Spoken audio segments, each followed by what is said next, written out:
Welcome back. We are seated, and when we are seated, it's about to get down on very critical discussions. At this moment, we are talking about the state of the nation. How is the country faring post the All-Kalau by-election, and even as we prepare for the 2027 general election? Joining me this morning is Adero Regan, who is a youth leader and ambassador of Two-Term Movement.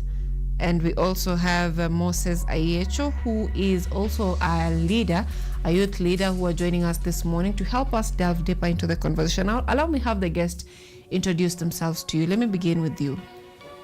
Yes, good morning, our viewers. My name is Moses Ayiecho. I am a polymath. I'm a youth leader, an ambassador, a data scientist, and entrepreneur. All right, thank you so much. Yes, please. Thank you for Sylvia for welcoming us in this today's newspaper review. My name is Adero Regan, born, raised, nurtured in Homa Bay County, a very passionate youth leader in the country, and also currently I represent Ruiru youths, exploring and trying to make them understand their role when it comes to making decisions as far as the government is concerned. Mm-hmm. Yeah. Now that we are at you, Adero, how do you think the country is faring right now? From what I'm seeing and what is there, I think the country is faring on well. Mm-hmm. According to me, because of reasons that if I can just explain to our viewers. First, in terms of development that we are currently experiencing in our country through our able President William Samoei Ruto. You see, it is the first time, even from the World Bank, has projected our city in the next, by 2030, will be one of the best city in Africa. Mm-hmm. This is because of continuous constructions in the city. And you see, this is now the role of the government, because you see, the city, when it was just left for the governor, is something that is uncontrollable. Mm-hmm. That's why you see even I can also give Sakaja credit as compared, you see what he's doing in the city in collaboration with the national government. Okay. Secondly, it is the government we are currently having is the only government where we are seeing all resources being distributed equally to all parts of the nation. So I just want to thank the broad-based government and the present government for that. Mm-hmm. Yeah, as we will be indulging more in terms of even affordable housing, in terms of even road construction. See what's now happening in Mau Summit. There's a lot. Industry. If you go back to in my home county, there was a place where it was just bare because of the swampy. Today, that place has been changed to rice plantation. So there's a lot the government is doing. Yeah, so it is also good to give them credit. All right. So according to you, we are just cruising nicely. We are cruising nicely. All right. Ayiecho? I beg to differ with Adero completely. Kenya, we are not doing well. Mm-hmm. If you come from, you use statistics, the rate of unemployment is very high. Mm-hmm. The economy is not doing well. Corruption is rampant. The society we are living in currently is actually not merit-based. Like once you graduate, like we were watching a few minutes ago, there was a graduation taking place. Once you graduate again, you look for connections. Without it, you can't get anywhere. So, to say that we are doing well as a country is actually wrong. The culture we are having, where it is based on who you know and not what you know, is actually wrong. We need a merit-based society such that if you work hard, for example, in school, get your good grades, and then go to secure an internship somewhere, get your skill, then you are hired based on merit, not based on your tribe, not based on who you know. Because if we were to go that way, then there are some things we will discourage. For instance, we will discourage the culture of innovation and entrepreneurship. Again, he has talked of roads being built. Yeah, that is the mandate of the government. The government to pay taxes, so they have an obligation to do that. My view is that we're not doing greatly as a nation. Yes. You've talked of we are in a society that is not merit-based. That is one area that you feel we are not doing well. What other areas are we not doing well as a country?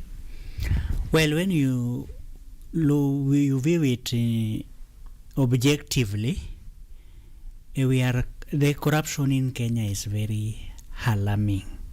Again, there is no companies being built. So when we look at it from the socio-economic perspective, there are no startups are dying because the economy is doing badly.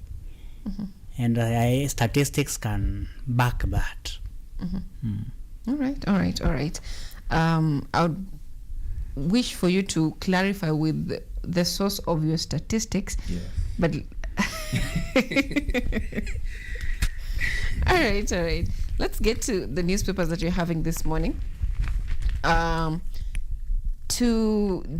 Most of the papers that you're having this morning are related to what transpired last week before, during, and after the Olkalau by-elections. And the Standard are talking of the post, but let's get to the during the election before we get to the post the election. The Daily Nation are talking of untouchables. They are talking of a team from DCI headquarters still waiting for complainants to file reports, and they have given several number plates of vehicles that were seen during the riots or during the unrest that was witnessed in Olkalau. They're saying that 4 days after armed hooded men in flashy vehicles unleashed terror on residents during the Olkalau by-election last Thursday, there have been no arrests yet. Police are also yet to summon the registered owners of vehicles captured in the chaotic scene, including an MP, as well as several individuals caught on camera appearing to engage in voter bribery and other electoral offences to record statements. This had raised questions as to whether the latest investigation will stall, like over a dozen others involving violent gangs attacking unarmed civilians. So, the Daily Nation is a production of the Nation Group, and they released a report 2 days ago, I think, if I'm not wrong, and they had trails of different individuals who were in during the campaigns, issuing money, after during the campaigns disrupting DCP vehicles, and during the campaigns the same vehicles that were seen during the campaigns distributing money are the same vehicles that were also seen during the chaos. Now this brings us to our questions of what they're asking the untouchables. You've said that, Regan, that the country we are faring on well, but being in a situation where all this happened in broad daylight, but still no arrests have been made in terms of security, do you really believe that we are going to the right direction? Yes, thank you, Sylvia, for that question. I think in politics, we have different scripts. So from where I stand, you see, we are waiting for the report from the DCI. It is still not yet out. So we cannot sit here and conclude that these goons were from the government side or opposition side. But as the opposition people are saying that these goons were sponsored by the government, that's according to what they think, according to the opinion, and we should also respect other people's opinion because we are in a democratic country. This is not just an opinion, because we are talking of individuals. If the nation group can trace individuals in the campaign, during the campaign. Problem. The question is, are these individuals sponsored by the government or not? No, I have not refused that there were goons. But now the question comes in, were these goons sponsored by the government all the opposition, because there's a reason why I'm saying that. You see, there's a time, and I really like this governor of Murang'a County in terms of performance and everything. And there's a time he wanted to come with Linda Mwananchi in Ol Kalou. But now you see, they are both pro one-term chant, right? Mm-hmm. But you see now, the chief opposition, I don't know, name it, Rigathi Gachagua, wanted him not to come to Ol Kalou. And this somebody, in terms of track record, is a good leader, somebody who can share the ideas to the people, as opposed to this one-term chant you usually see around. But you see now, on a live television, Rigathi saying, don't come, you don't know the local politics of Ol Kalou. Then, the following day, when they are having the same rally in the same county, they are being attacked. Mm-hmm.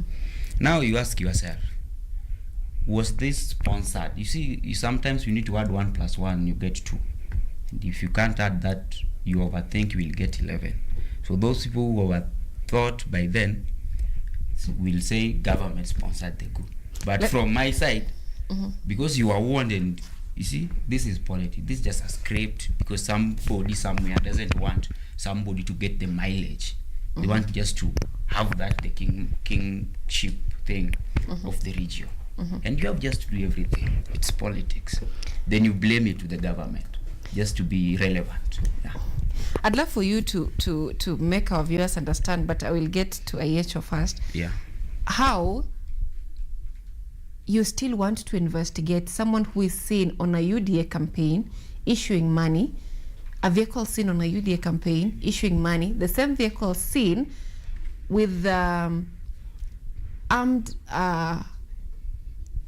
should I say guns? Let's just say guns, because police officers are supposed to be in uniform. The same vehicle that is seen on UDA campaign is the same vehicle that is seen on unrest during the elections with armed guns. So how is this overthinking, Ayiecho? No, you see, politics doesn't work like that. Politics is theatrics. Gachagua is a good communicator, you need to know that. And communication is less about words and more about action. So me, I come from the perspective that Gachagua could have choreographed the whole thing to play victim in order to win sympathy, because you know Gachagua is fighting to take control of Mount Kenya. Mm-hmm. So in that way, he can be playing these games so that people can see that William Ruto is trying to fight him and attack him in order to gain popularity. So in my view, I think Ruto did not interfere with the Ol Kalou by-election. All that drama was planned by Gachagua in order to gain popularity. You remember even before, during the Ol Kalou by-election, was it on Thursday? Last week. Mm.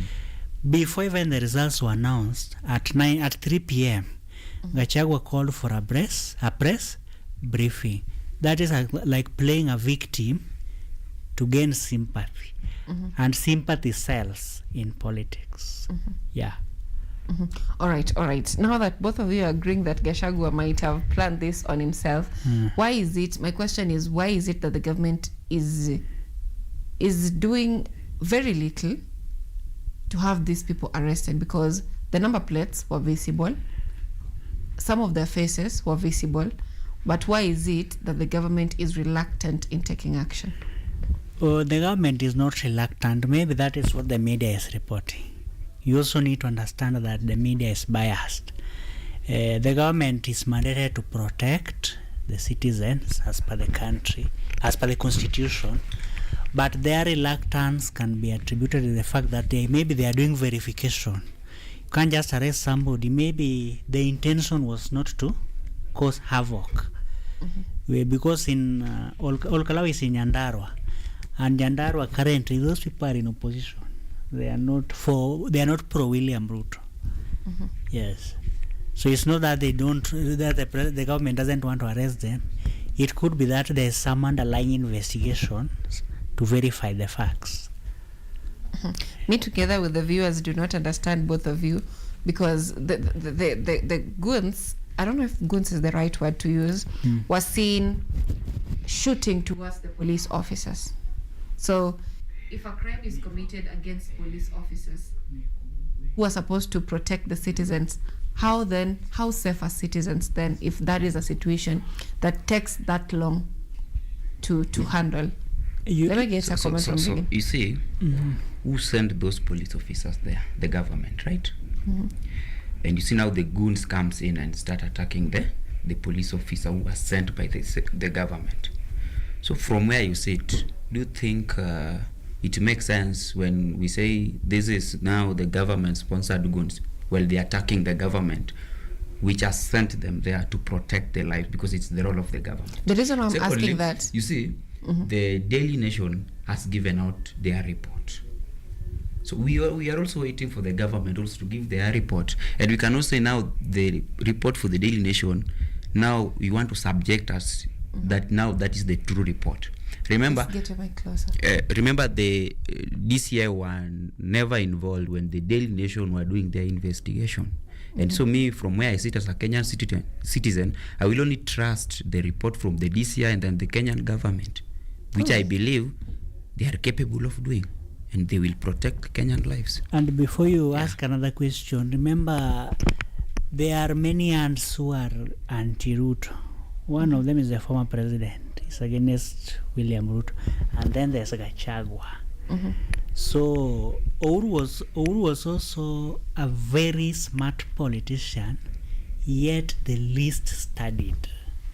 So it could be that this goons have. Please use your mic. It could be that this goons have an upper hand supporting them, and that's why it becomes difficult to arrest them. We can't run away from that. But it's also unfortunate all right. that people were attacked. Yeah. Fair enough. I see your comments are really pampering the government, but it's okay. We'll wait for the DCI report. I don't know when that will be coming forth, because we've Very seen soon, what has been happening. Yesterday, the DPP released a report indicating that the video footages, and they were saying that Albert Ojwang was killed in police custody. In page 3 of this paper, they are saying that state prosecutors have told a court the death of teacher and blogger Albert Ojwang in custody followed assault by police officers who sought to cover up the murder. So this is still a question on the security of Kenyan citizens. And now the question that I'm posing unto you, gentlemen, is how efficient is our investigative agencies, that is our justice system, from the police to the DCI to the to the courts, because we've seen prosecutions that are happening, they're taking a very long time. The time that Albert Ojwang died and now is a very long time.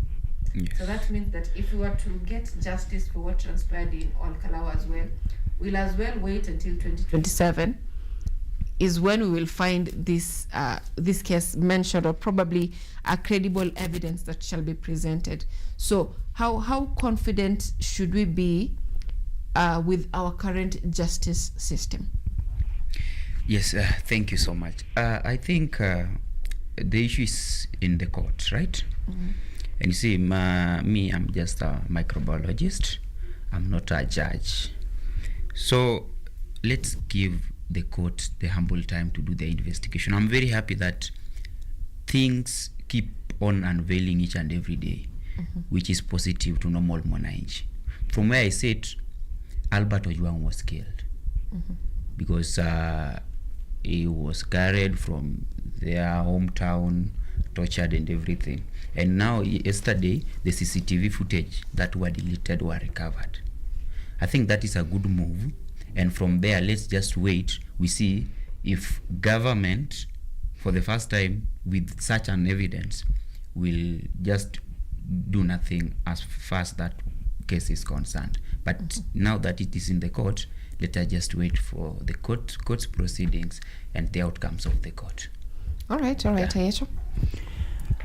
I'm also of the view that we give court their time to make a decision, but going forward, the leaders, the executive and the judiciary and the parliament should not fear. You know, for you to kill somebody for just a mere Facebook post signals fear. Just fear even that what he was posting could influence public opinion. But for now, there being no facts I have with respect to the case, let us just wait for the determination of the court. And now that the law is taking its course, it's a clear evidence that the government doesn't interfere with the law enforcement and investigation, as you say, ECG, Kalau and everything. Yes. So these are clear evidence that the law is now prevailing to protect its citizens. Is it? Yeah. All right.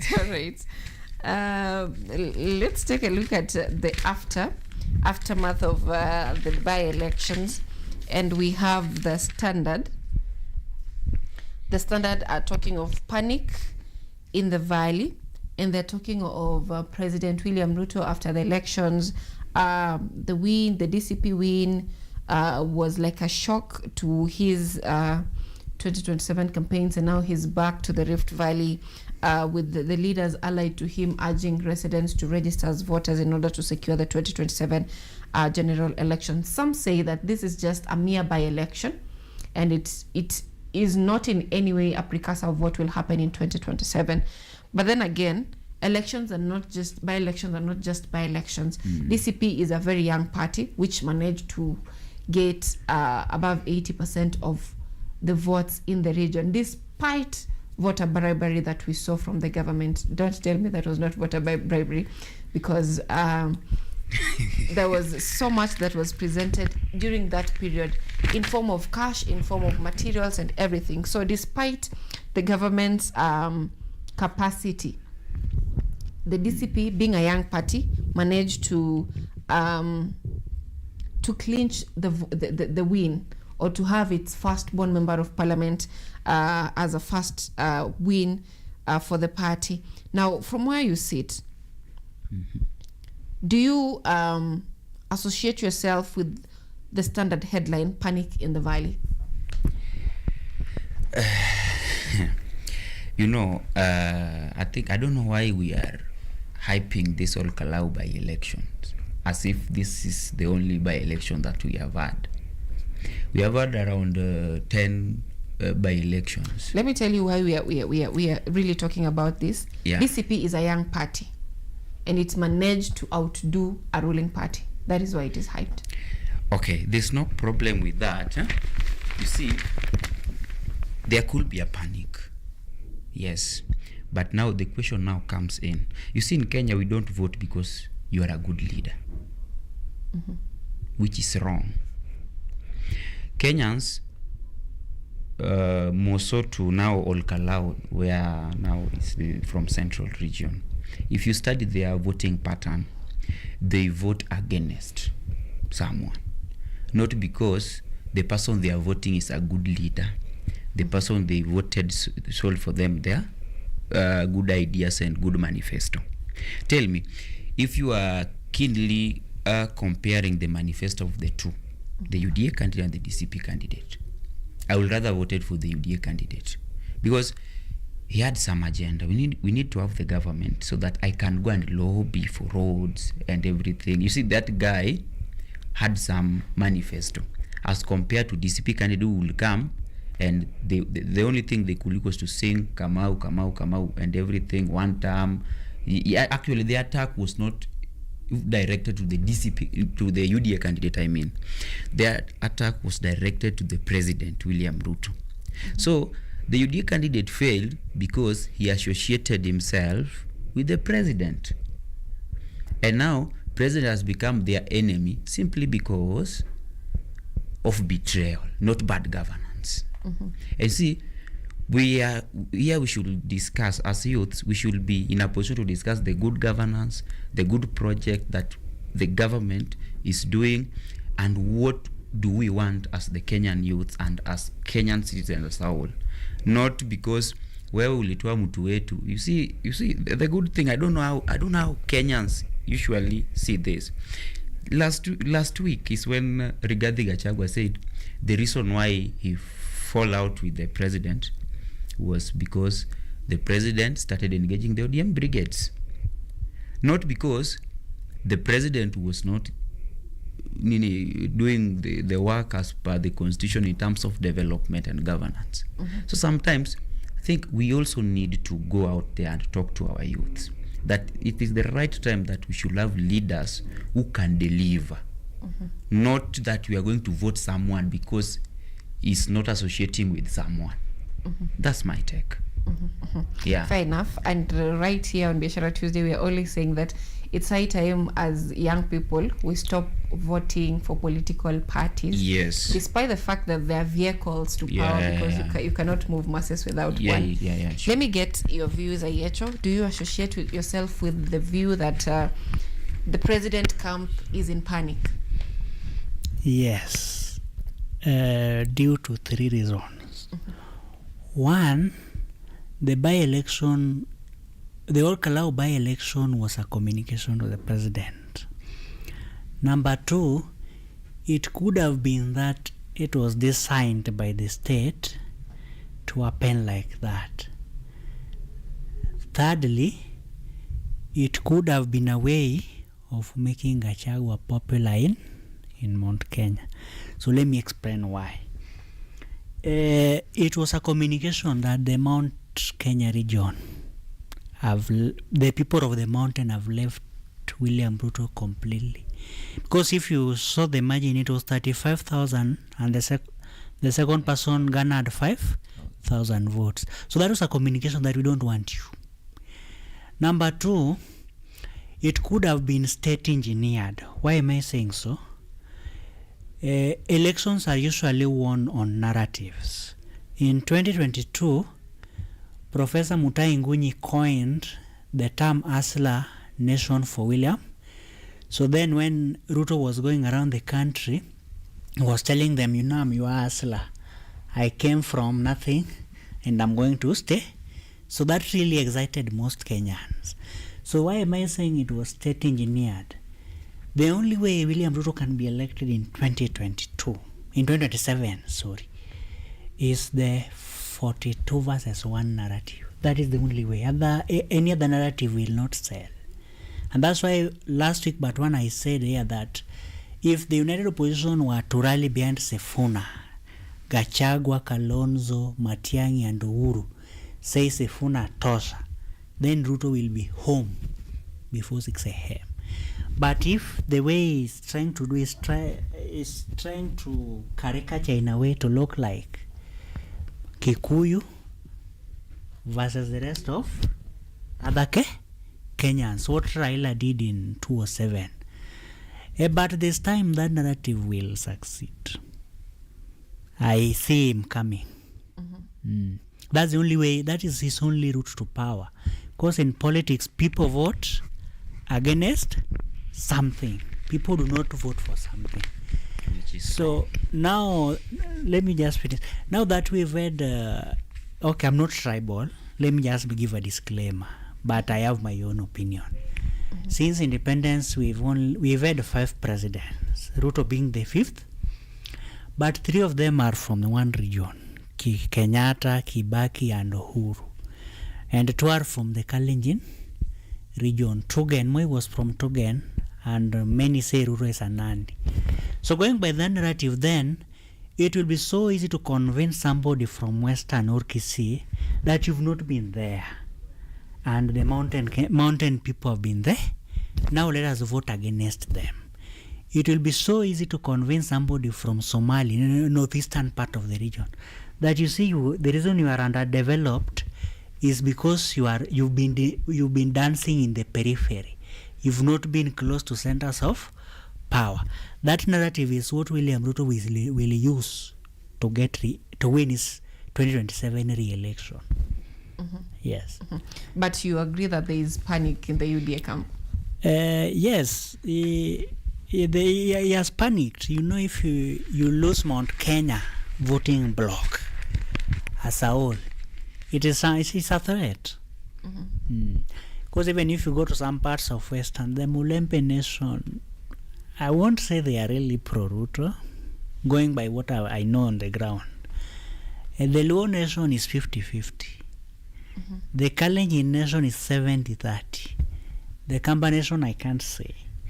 But now Ruto is trying to make it not Ruto, but rather this is planned by the state to engineer that 42 versus 1. And to me it will succeed. All right. Now there is also something to note.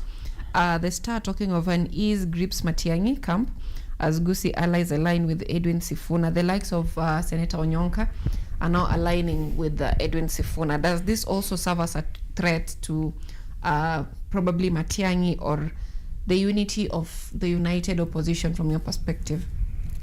This is Sylvia. Politics about interest.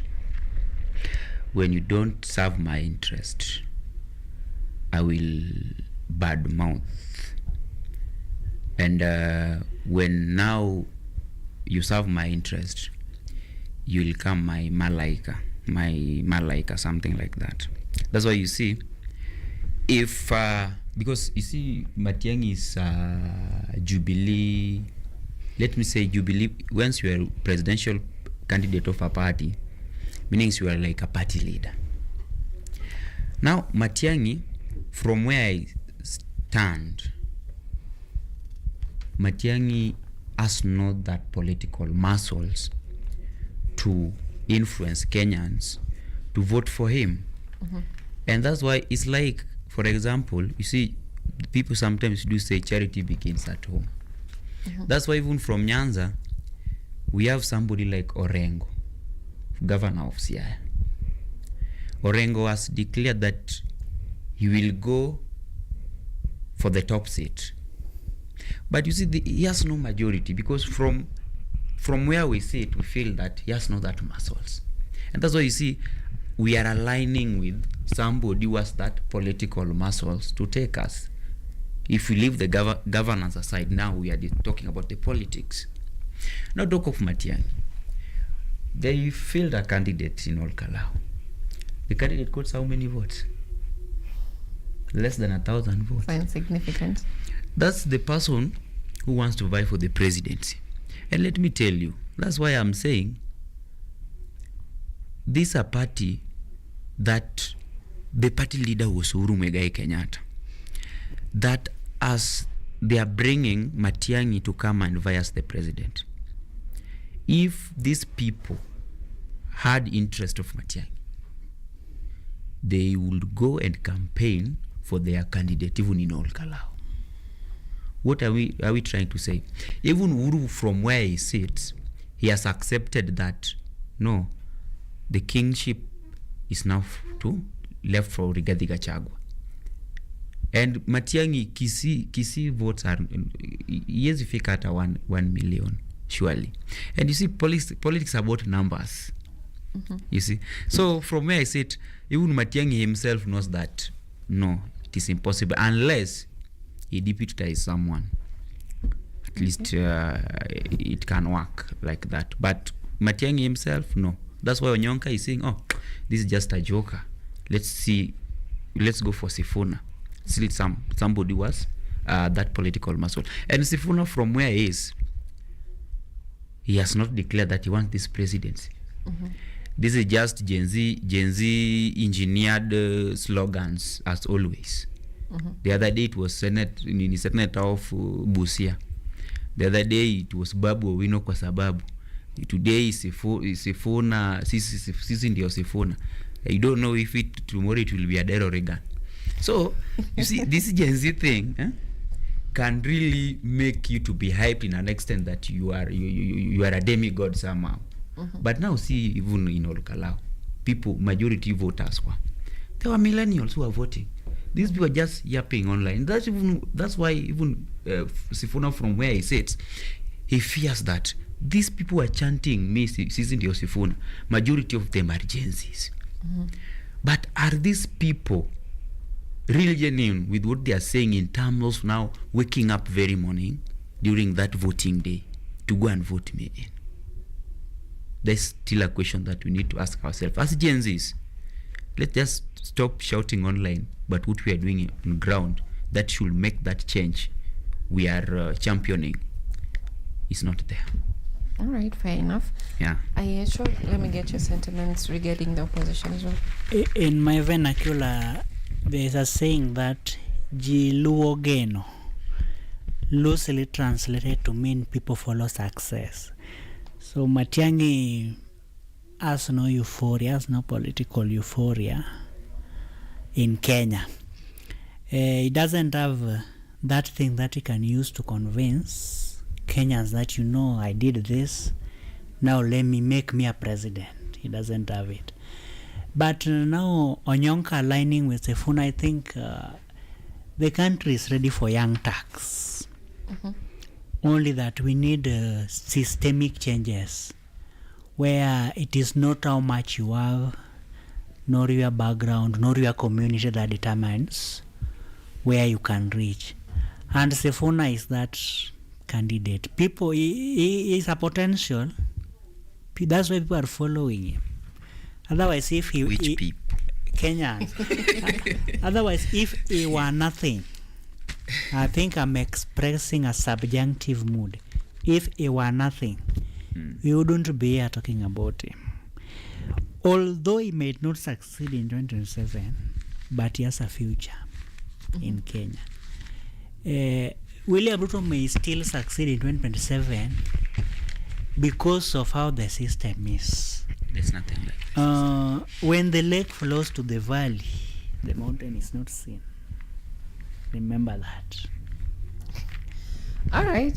Let me get away from politics. I want to get your opinions on a very interesting story that is on the page 2 of the Daily Nation. They're saying that students give parents for bigger varsity scholarships. More than 200,000 students have begun applying for scholarship, help ahead of September intake. And the University Fund CEO says that most young people kill their parents. Like, you are having your documents and saying your parents died, blah, blah, blah, just to get more funding. I want to get your opinion. How does this make you feel as a Kenyan citizen, especially with the education system, with the various changes in the funding model and all that? How does this make you feel as a young person?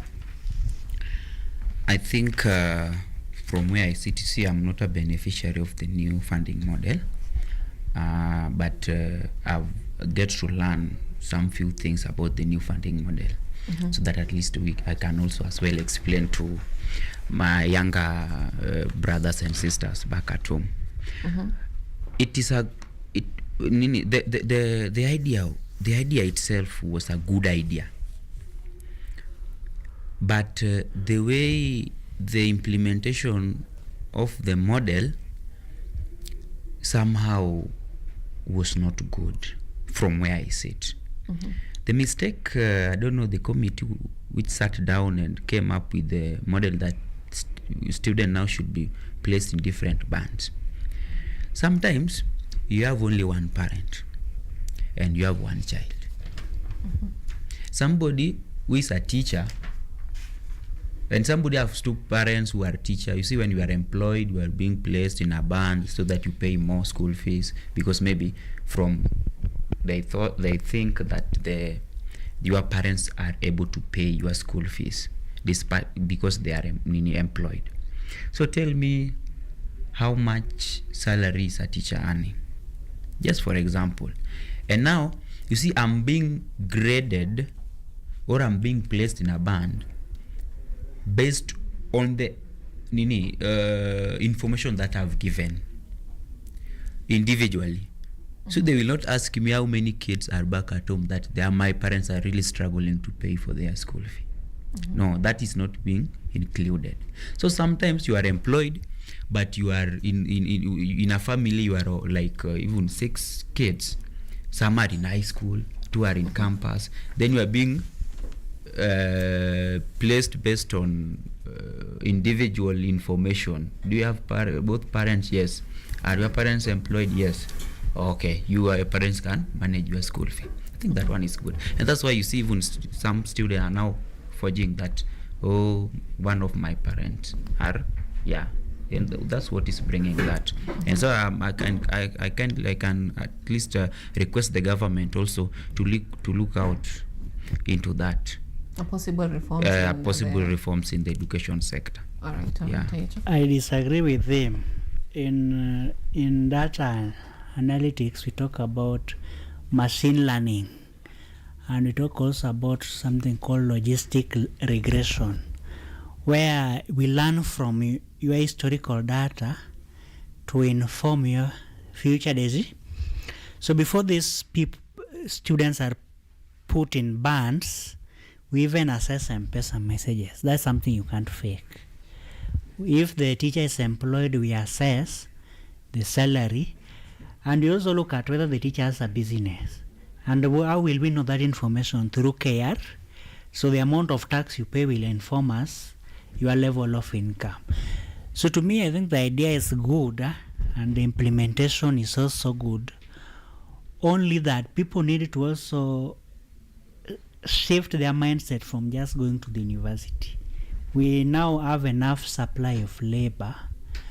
All we now need are job creators, my honest opinion. Because you don't need a degree to create a job. That is the reality. I'm not saying people should not work hard in school, but people need to be exposed early so that even after Form 4, your mind is open, you can see something you do, and not necessarily relying on a degree to survive. The logic of going to university and having degrees was useful in the 80s and 70s. At that time, Kenya was still young, but the majority of the population was illiterate. So it was good for majority to go to where? University, so that they could take up civil service roles. But now the government needs to come up with a way of minimizing those who go to university, so that university education can regain its value. And that's why I think it is coming up with this strategy, not even CBC, this strategy, so that if a parent is capable of paying for his or her kid's education, then the parent will make that decision. If the parent and the kid agrees that the kid can maybe run a business and start early, it is also a decision they can make. So I think that route is okay. Maybe it needs some small modifications, but overall it is a good strategy. All right. I think what we need to do as a country is to engineer our own curriculum, because the curriculum that you're having, if you look online, you'll get 7-year-old kids performing mechanics in different countries, but back at home the story is very different. So I think the re-engineering of education system will work. Okay. Now let me get final remarks from you. You can choose any story that you feel relates with you in the paper, or generally a general review of the current state of our nation as a final remarks. Let me begin from you, Regan. Thank you to our viewers. I want to take this opportunity to first thank you for having us on board today. Secondly, allow me say this. We are heading to 2027. Please, Kenyans, let us vote ideas, let us vote manifestos, let us vote the track records of someone. Why? There's no how you are coming to vie for a position when your previous track records were pathetic. My point. So from where I sit, my final remarks. Please, let us compare these governments. From your government, and when I'm saying that I'm supporting William Ruto, that does not guarantee you to go and vote for that your MCA, because your MCA is also support of William Ruto, your senator, because development starts from that MCA. So when you elect bad governance, you will cry and you will still blame it on William Samoei Ruto, yet that guy is really doing his work. Thank you. That is a conversation that the opposition do not want to talk about. They only want to talk of one term, and this guy is a bad person, so which is just chanting. You see, from where no idea at all. All right. Ayiecho? Thank you very much. I think story on page 16 relates well with me. Data center battles now reviving up politics worldwide. Why does that story relate with me? Around 200 or 150 Kenyans, young Kenyans, received the Nyota funds.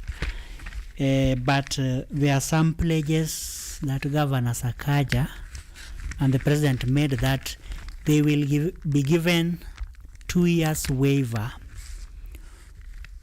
that they will not pay license for 2 years after having received the funds. Please, President and Governor Sakaja, keep your promises and fulfill them.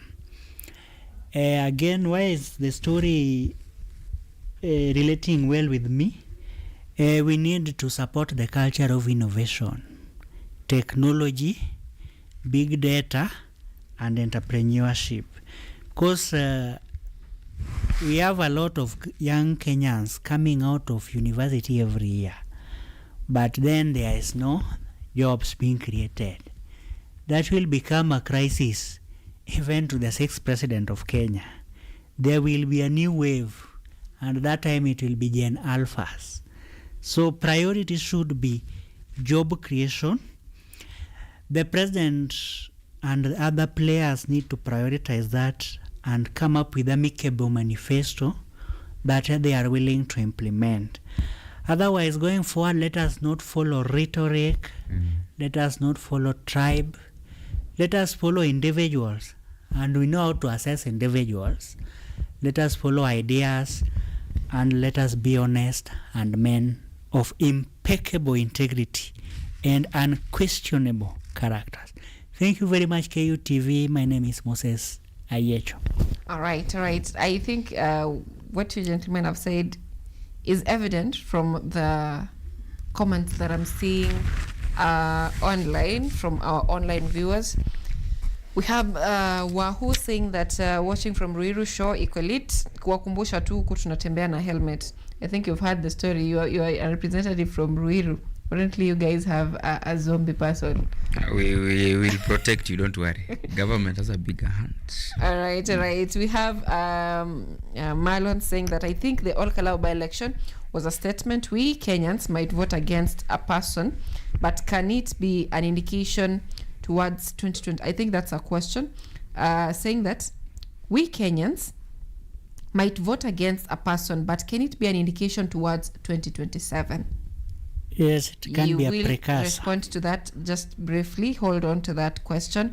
We also have Wakiuru saying that Adero should open his eyes and see what is really happening in the country.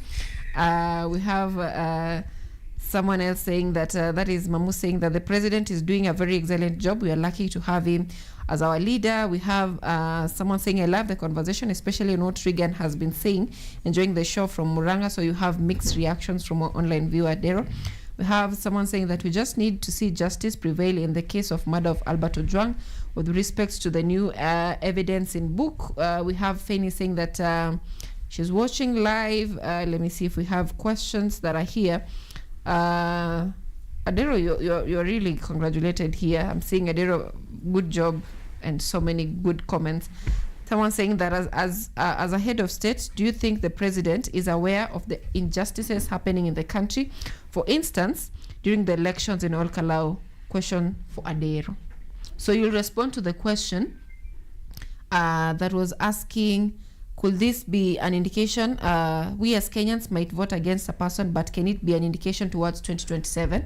Ayiecho, you'll respond to that. And then Adero, you'll respond to the question that has been directed to you, asking, do you think the president is aware of the injustices happening in the country? For instance, during the elections in Ol Kalou. Let me begin with you, Ayiecho. Yes, this can be a precursor of 2027 if and only if the united opposition will be united behind somebody outside Mount Kenya. That will resonate well with most Kenyans. But if it were to be the usual story that somebody from Mount Kenya were to be the leading or the presidential candidate, that will make it easy for William Ruto to come back. My ugly view. All right. Adero? Yes, a good question. You see, the fact that maybe the president might be aware doesn't guarantee him to interfere with independent bodies, which is mandated to do this investigation. See, president cannot just come from somewhere and say, arrest that guy who was having a gun, arrest that guy who threw the stone. It is the role of this independent body like IPOA, DCI to do the investigation. If we are really following the constitution of Kenya as it should be, the independent body should now do that work. You see, president can just come and say, arrest that nini, and you don't know.